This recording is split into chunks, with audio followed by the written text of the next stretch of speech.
sebelum digoyonginnya.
Wonten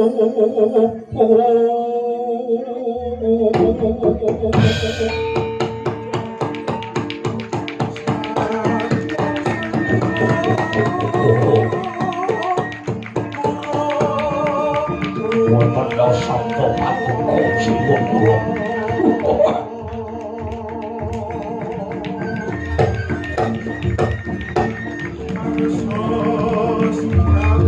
Omah raos pekan ingsun yo urip kowe teko.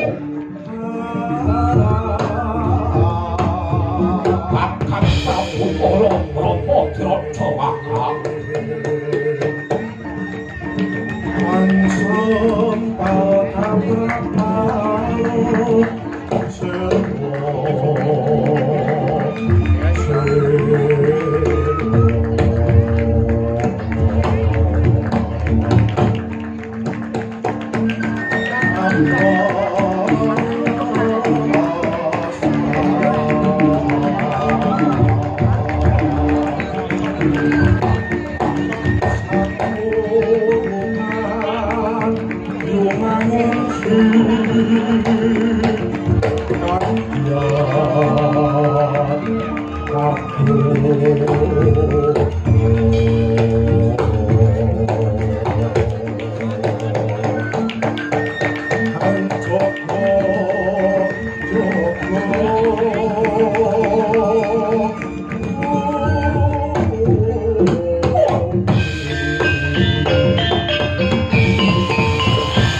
jagat Panistugara. Kakang Prabu Kala Brama diraja wakang. Kula tendhau sabda paduka sinuwun kula Prabu. Prabu Jodewantang Tatem Kang Raka ngaturaken tendhau sabda paduka sinuwun. Lanjeneng sira Prabu Sudarga kula tendhau sabda paduka sinuwun. Kabeh jaya sengara kula tendhau sabda paduka ingkang sinuwun. Ngembang sabda piman sangka ya guruku Bapa Penemban Dewa Kumara aku supaya lumawan manegara ing amarta. Diwiwiti dina iki mbok menawa negara Ngamarta bakal hancur mumur dadi lebu. Wis sangka dadi keliliping. Guruku ya Penemban Dewa Kumara. Aja wedi kangelan. Aja nganti karunden gawe anggonmu bakal tempur negara Ngamarta. Wajibipun benjing punaka Sang Prabu. Ora ketang Jrolimang sambung obor aja nganti nggonmu nyambut gawe ana kakarunden. Aja nganti kewalan. Kowe balimu manegara tunjung balapan. Kowe kudu bisa nyangking das-dase wong Pandhawa. Wis tak kendhau. Yen ora bisa nyangking sirahe para Pandhawa takon dosamu balimu cepeki gadung sak lengen ing kampung sirahmu. Kakang Prabu kula Brama diraja wis tak kendhau sabda paduka sinuwun. Ontapno Pratiwala. Para Tamtama, para Bintara, para Perwira, lumaksana agita kita maju.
iki mengko aja ngantek geseh mbuh sarone pekinge apa kempule nek ngantek ora bareng karo sing ngarep sesuk tak potong 75.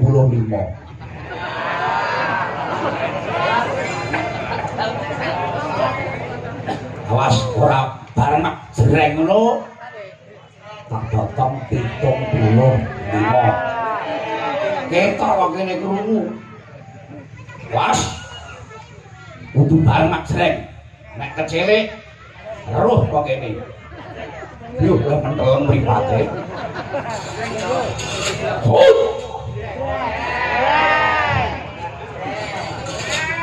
Hut. Yo. Mripate ngantek simeter lan loro. Hut. Pinter-pinter saya. Awas, ancang-ancang. Hut. Cake. Wong kang wis manut dilawan.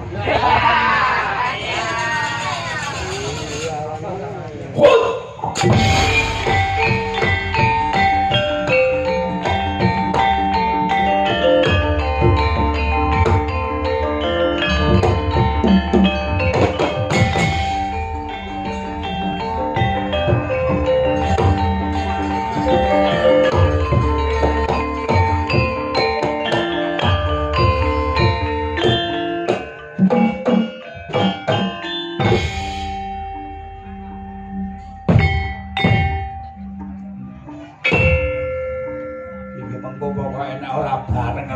Tabur mbuh pokoke iki abot 150 kilonge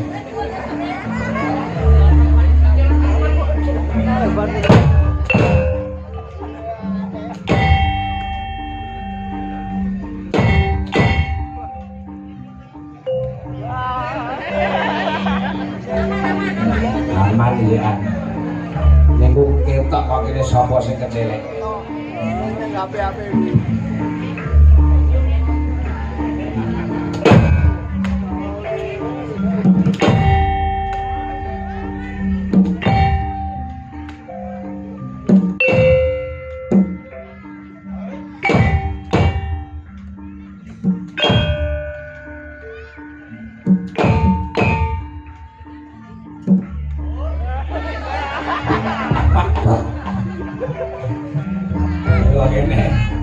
sakit lagi penak per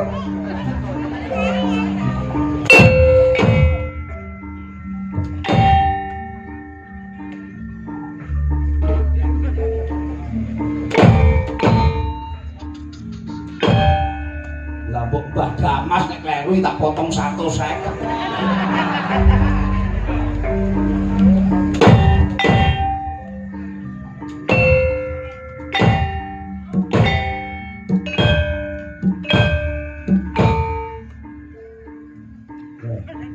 Tutukku ngantek bengkong.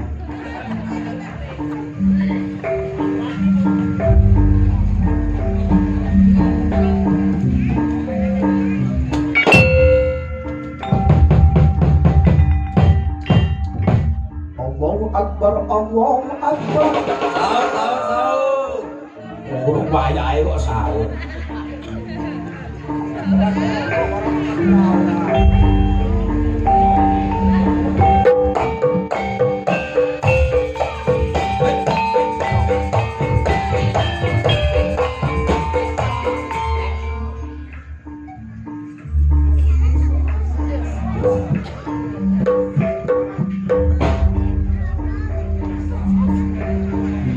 Jogetan sik karo leren.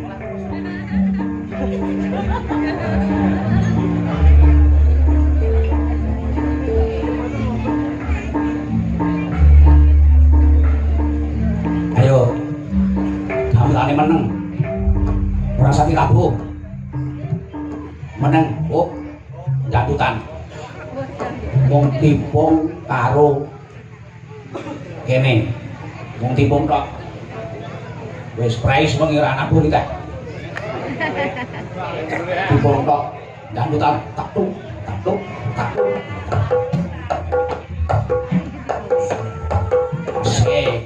Si jane engko disenggahi. Sing rame aja hiburan kok. Ya. Ibu. Ya mulai.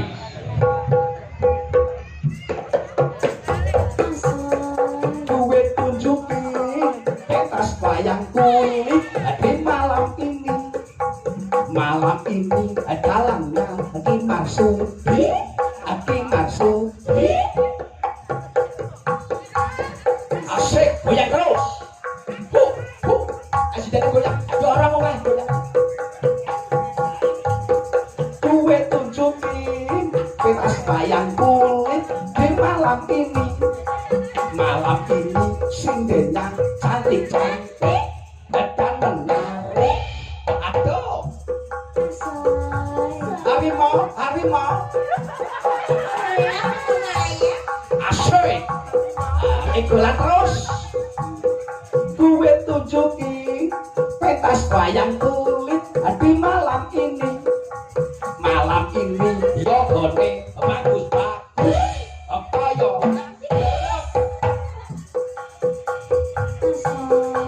malam ini yogone bagus.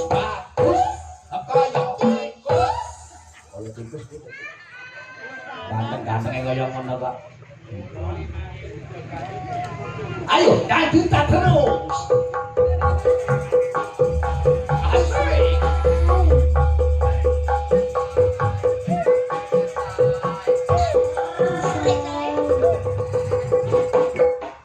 Lanjut saja. Bisa mulai yuk.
mangko kang dados wonten negaripun Ngastina. Soporo Sopo Bitowan Dihor Karipun Dingin Kaikwati Dosowo Eko Sari Jati Minwe Doso Sepuluh Purwo Tumpang Senadyan Tatah Kita Diwen Kasonan Akoso Kasongwen Prati Kaibran Samudro Atah Yang Samyan Gurno Oraras Raibon kita kahi mati negari nasti negari panja ujung pasir ukir loh jinawi gemah toimah karto horto turaharjo panjang do ucapan itu juru gue kawin bawani pasir samudro ukir gunung buru-buru kelak depan gue ngaket pasar bilang ngaket dan nawin-ngaket bandar gede terus kang serang juru jinawi kang sarwa itu kemahkan laku datang tolongan mangko sanoko ing harus bloko ing Ngastina Prabu Suwidono ya Joko Pitono ya Prabangin dari Buto mangko kadek dinding orang kolonto manindro ing Ngastina ingkang sesilih Kusmane Mati Haryo Suman Kiwati Haryo Sengkuni ya Padang Bendoro Desa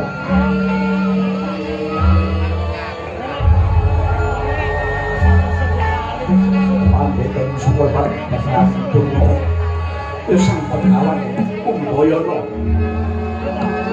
Lapor Atasan Pinas Pontang Kali Piring Projo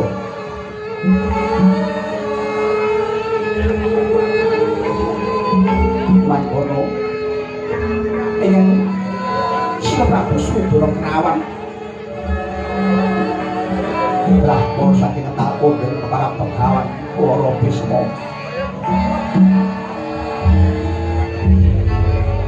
Tengah tunggal aman dukul bertani Purwokat atas sampikap Gul Aguling Sangoto Ingkang Jaya Prabu Basukarno Ya Prabu Karno Ya Prabu Basuseno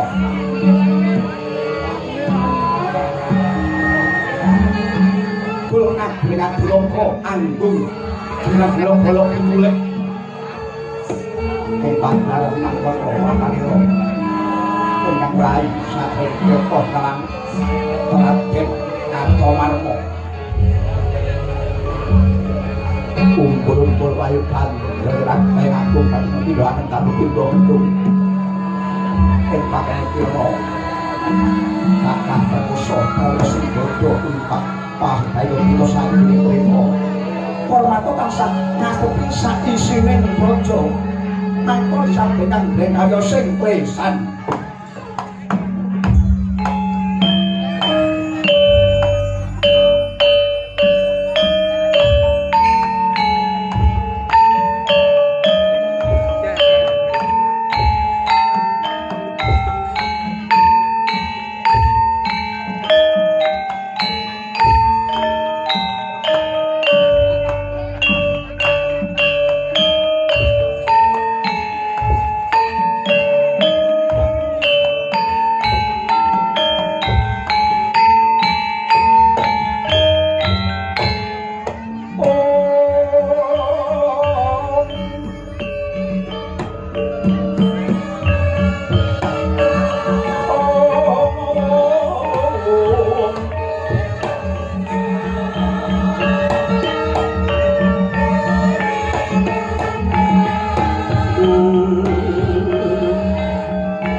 wadon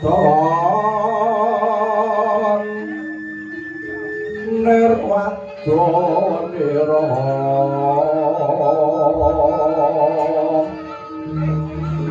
ora baweng saloko rumi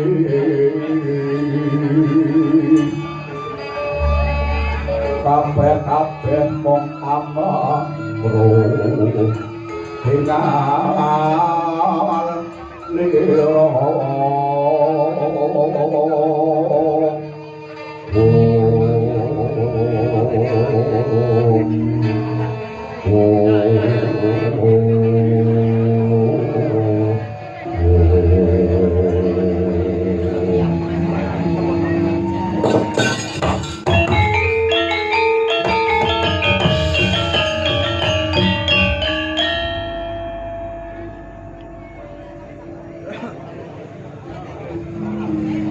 jangkat diwo Bathara diwo cakap Pangestu Mara Wangsus ora diwe payana marang panjenengan ingsun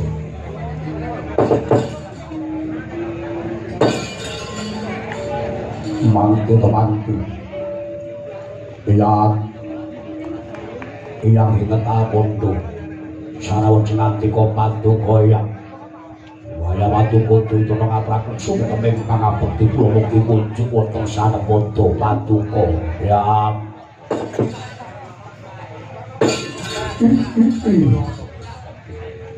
jangkat diobat projakat Pangestu Mara kudu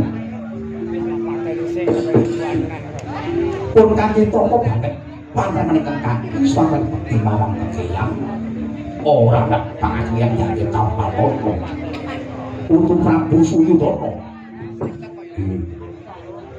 sangat agung nampu mungkin adu jimat paling Pangestu Paduka kekeyang buat langkung dan kapal yang kaktok dikaji hati kau Paduka yang akhirnya pun Paduka pinarak wonten dengan hari Kasti Mori iya butuh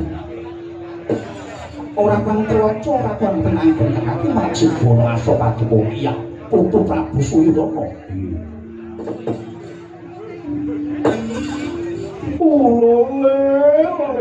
oleh sumate kuning bubul wong kadas alas dadi wono jebek olah kau nuwun Kakang Penemban iki Penemban Durna iki kula ngataken sumuge pabekti kula mugi kunjuk Kakang Penemban Durna enggak tahu banget pangaku suami bekti marang panjenengan ingsun pastu dadi tampanono Penemban Durna oh iki Kang Penemban sangat anjing nampi mugi andal saya mercahya ing Sukalima Penemban sangat ugi kula yang Penemban iki putu Karna iki ya waya paduka tak sumene pabekti kula dikunjuk wonten saputra Paduka Eyang Prabu Karna putuku Gerya pun eyang tangga banget banget eyang inget apondo sira ngaten bekti marang eyang Pangestu dadi tampanono Basusena iki eyang sangat pundi mugi dados jimat Pangestu Paduka eyang inget apondo semangka di kula perempuan orang kowe ngastina sing kuning atraken sumenging pangabekti kula mugi kunjuk bapa perempuan iki sengkuni iki yo ayo suman tak tong banget panjenengan ingsun sira kang bekti marang ingsun panjenengan dadi tampanono Patih Rangka Ngastina Patih Haryo Sangkuni iki sangat ayoman muga dayono dhateng kula pun sengkuni bulan ya matur wangku Iyayah kajukan mungkin kecelablaban samudra tengah raos anak ulo di batu borauh pun negari Ngastina yang sampai kasat Kakang Prayoga Doyo-doyo wayah Paduka Nuwun kawula kami kados punapa wonten paduka rawuh wonten kali Ngastina ya. Kelemping mung bawol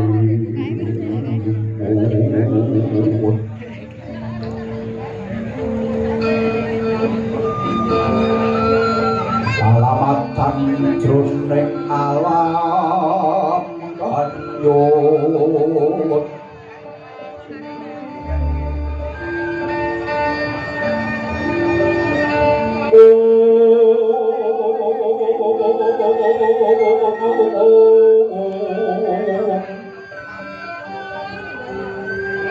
sanyatane iku kanyatan kaki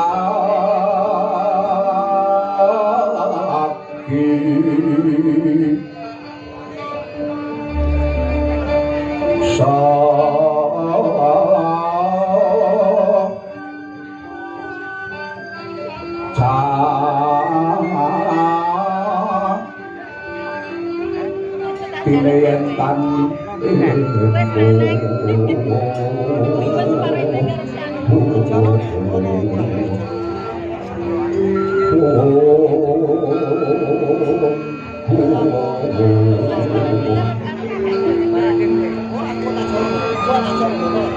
Yawakitan bisa kompor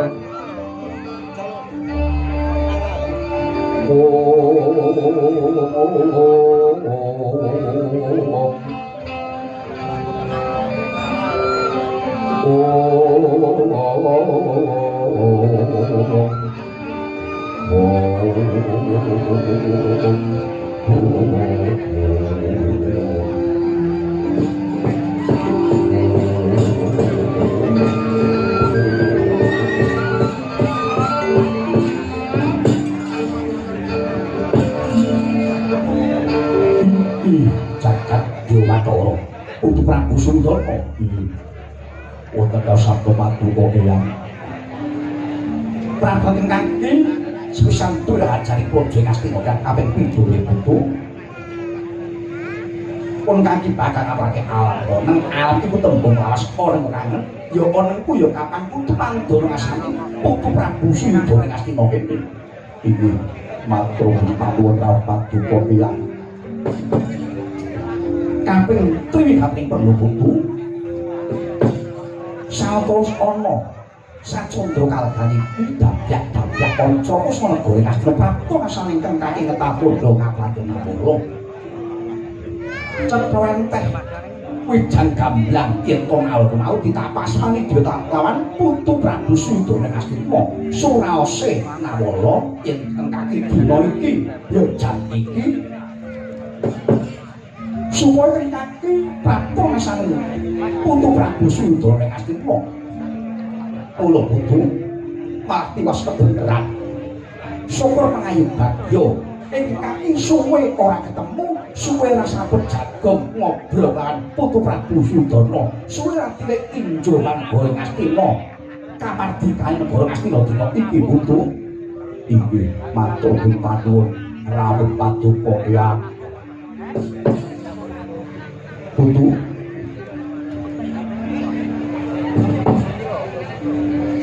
apa sing kaya apa nayaka sakmene akeh kang padha gantung seba iki wis padha ngerti wis padha ngrumangsani yen to Astina iki bumi kelahiranku yen Astina iki bumi utah darahku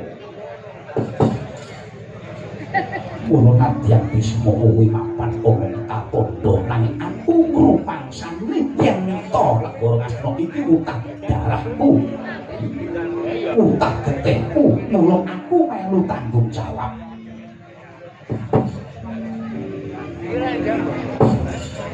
mula aku melu tanggung jawab yen kok ana bobol borote yen kok ana lalakon negara Astina ana bobol borote kawula sak negara Astina mula kaya sak mestine pun Eyang mangsa kala ketinjo marang negara Astina kang migati ngiti kaya ngapa to negara Astina iki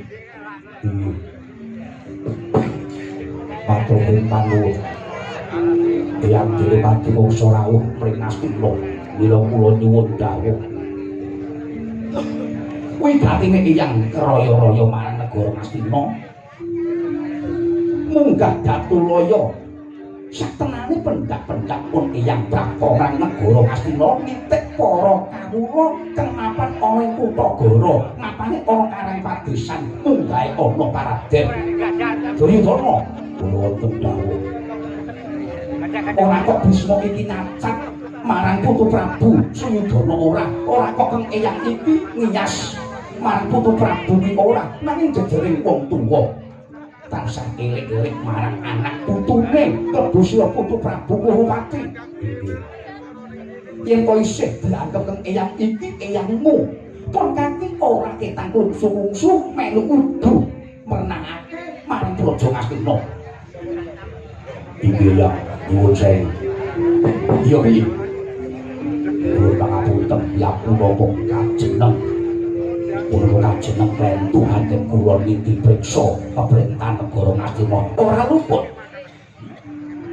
ora kleru putu nanging tumraping Eyang sing jenenging manungsa kuwi kadunungan bejo cilaka salah apes lan mati sadurunge Eyang njlentrehake kang Eyang bakal ngaturake marang Putu Prabu yen to pengin weruh lan ngerti peperintahane swarga anakku Pandhu Dewayana nalika dicekel utawa nalika nyekel panguwasa negara Ngastina iki apa sapa bilang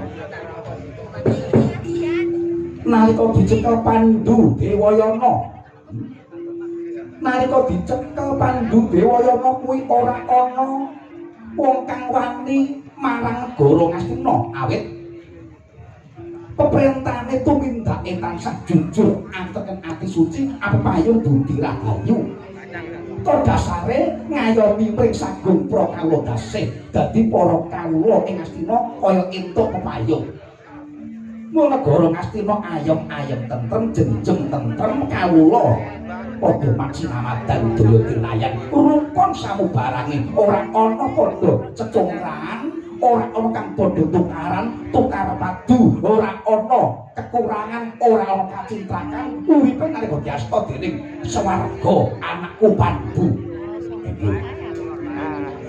nalika Pandhu surut ing kasedan jati negara katitipake wong tuamu Kaki Prabu Dastarata Dastarasta iki kuwi negara Ngastina wis ora kuncara negara Ngastina wis ora kuncara kaya nalika diasta dening Kaki Pandhu samubarange wis sarwa kekurangan nanging pun Eyang nglenggana sebab wong tuamu kuwi duwe cacat tegese ora weruh biaring jagat duwe eseme rembulan umpama kasar di sebutake ya kuwi tunanetra iki ya mula ora kajeneng mokal tumraping suh ora mokal tumpang suh gone nyekel pemerintahan sakeleng-celeng Kaki Dastarata Ngastina diasta dening Putu Prabu Kurupati ya awakmu dhewe kuwi iki ya Duryudana kula dawuh bareng tak sawang saka batinku kok negara Ngastina iki kok kaya bumi karo langit pripun kados pundi pripun kados pundi ya kaos punapa aku kelingan nalika diasta dening Pandhu tak padhake karo Ngastina saiki kaya dene bumi lan langit bentenipun bumi kelek akasa kados pundi nalika dicekel Pandhu kuwi wani tapa ngrame tegese tapa bratane ana madyaning masyarakat para kawula ing praja kudu tansah labuh negara paribasan sadhuwur bathuk sanyari bumi labet ingkang jejeking adil lan bener Itu mindake bisa ing asa sungkula ben madya mangkasa tukuri handayani. Dadi ratu kudu darbe patak brahmana wedine tansah supaya paring pitulungan marang para kawula ing nandhang kasangsaya sinangsa ing kasengsaran.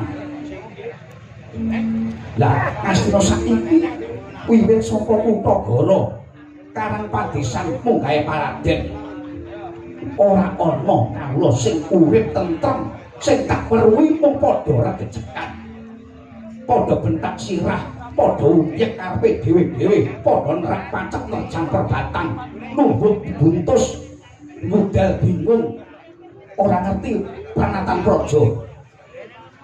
Iya kahanan sing kaya ngene iki andhadake sedhiye kang eyang sebab dikaya ngapa negara Ngastina iki aku melu duwe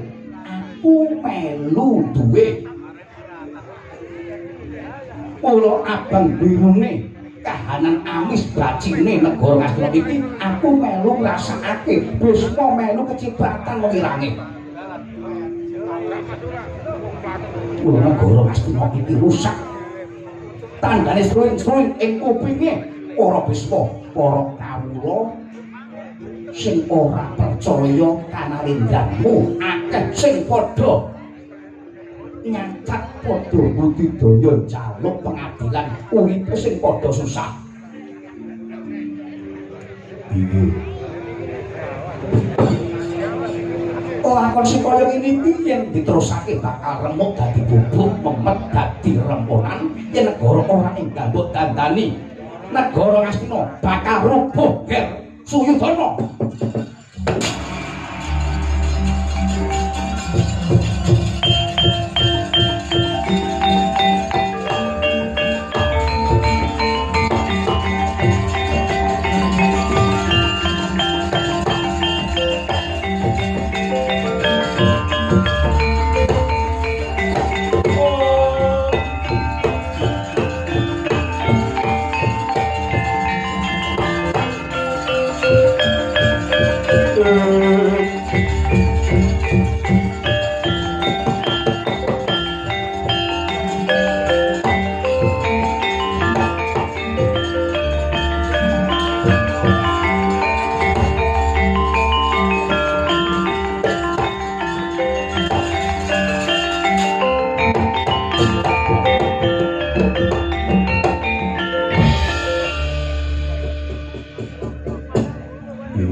Ujungipun bangun ngewotaken wonten wayah paduka Dewi iya putu nanging menika kula badhe matur wonten asa paduka babagan kadu ngeloraken wonten kali Ngastina.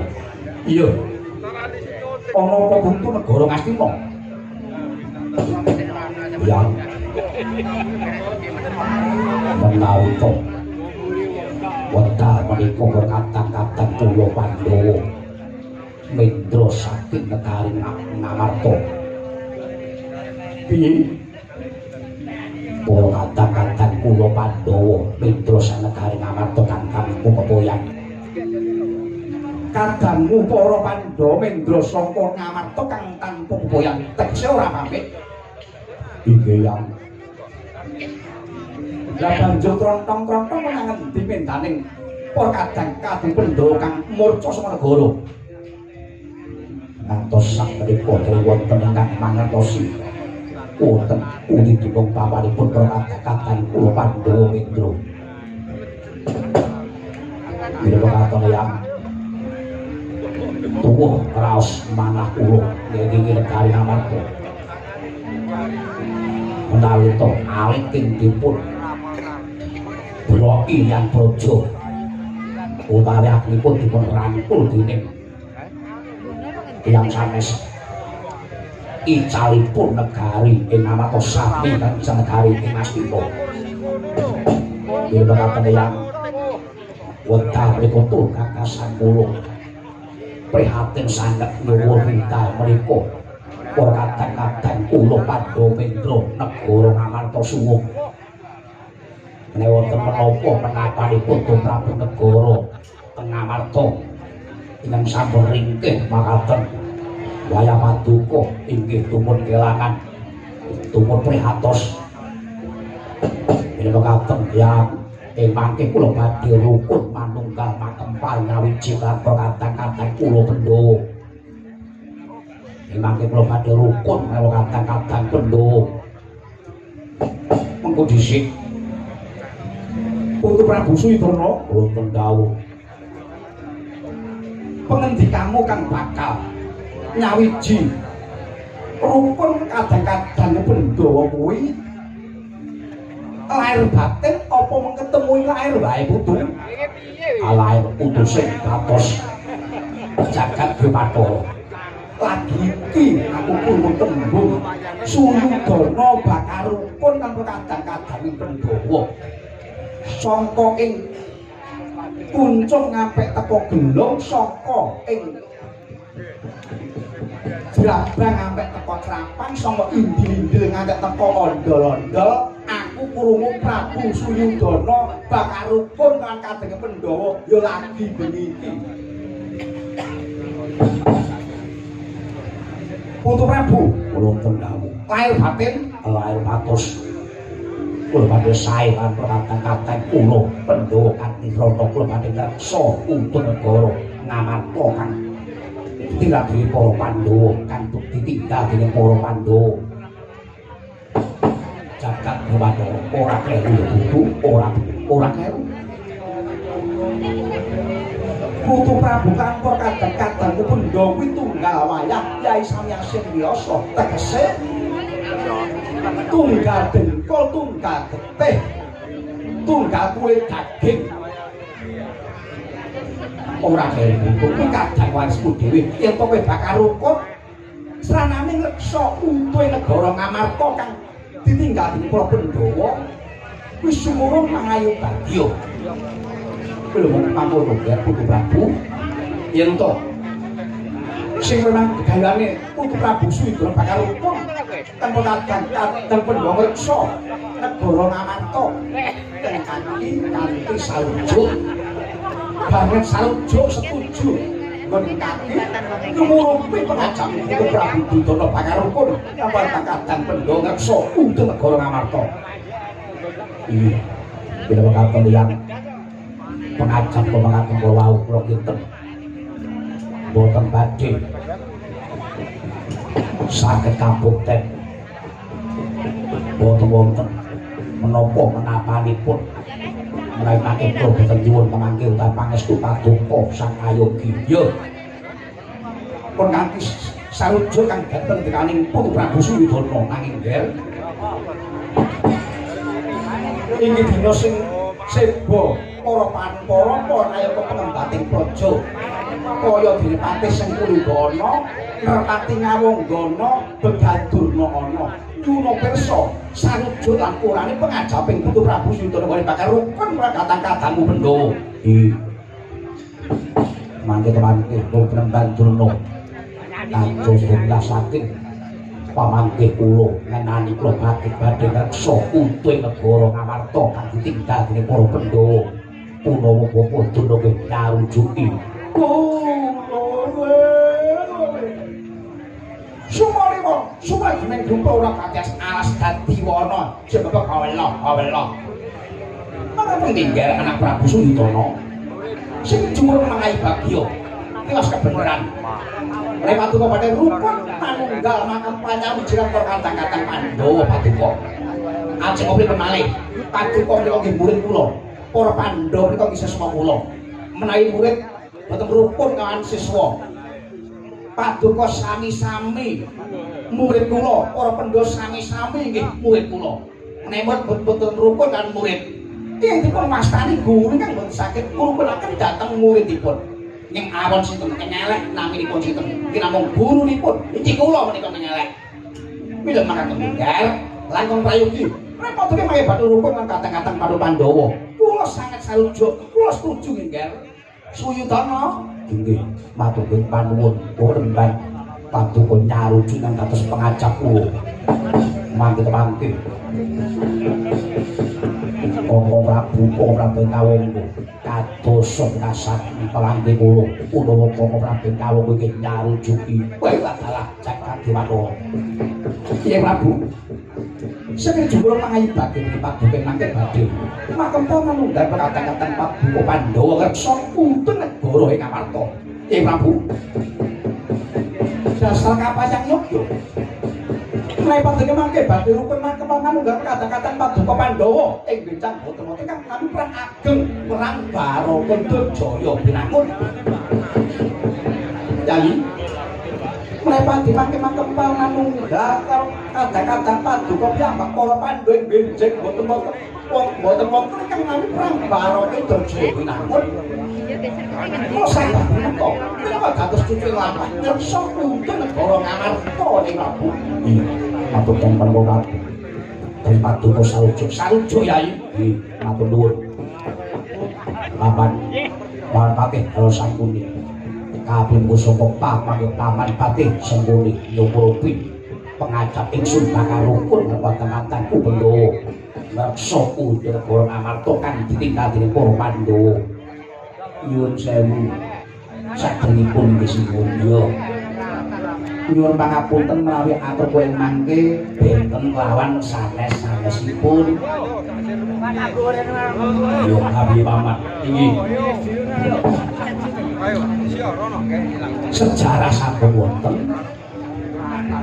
Swara para Jawata sampun wonten, jagat geter-pater. Sami ngawuni-ngawuni sami mangertos ing Bencang menika badhe wonten perang ageng nami perang Baratayuda binangun. Perang Baratayuda binangun menika yudanipun para Kura mengsah lawan para Pandhawa menika jelas wonten. Kula mekaten sinuwun. Punapa ing mangke boten klentu. Ing pemanggih dene Paduka mangke badhe makempa rukun kan padha kadang-kadang Paduka para Pandhawa. Menika sinuwun. Nggih, sampean udukne, sampean unggahke, sampean kurepne, sampean lumahke. Dibolak-balik. Dadi duwe gagasan niku ampun-ampun setunggal, nggih dibolak-balik. Dateng kesanipun sedoco saged manggihaken titik temu ngaten. Sebab napa? Ajeng kados menapa nek Paduka badhe rukun kan padha kadang-kadang Paduka Pandhawa. Mongko Pandhawa boten enten murca sang negari. Entenipun namung anak-anak Pandhawa. Kaya Antasena, Gatotkaca, Abimanyu. Tur menawi Paduka badhe ngreksa utuh negara Ngamarta disengguh dening Paduka badhe jajah. Mangke menawi dipun sujanani dikinten Paduka menika badhe jajah negari Ngamarta. Sing tanggung jawab sapa? Sing tanggung jawab menika sinten? Nyuwun sewu. Ya sing mati kula monggo dipun penggalih rumiyin. Dipun penggalih rumiyin ampun kesusu. Mergo kesusu niku mboten penak. Ceritane ngoten niku. Mila makaten suwun. Monggo mangke Paduka galih rumiyin sinuwun. Sanang dewa wiyun hukum kota popo kurang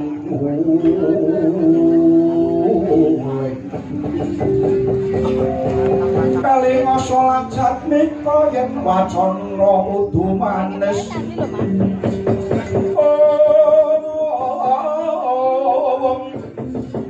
more sampai sasombo more sampai sasombo samane manungsa sami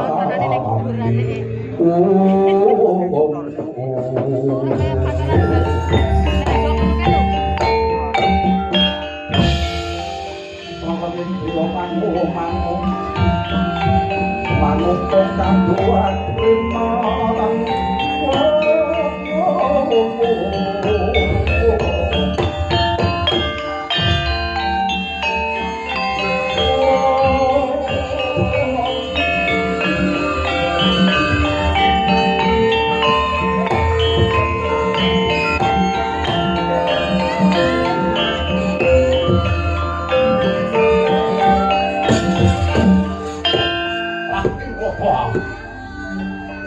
geter ater jroning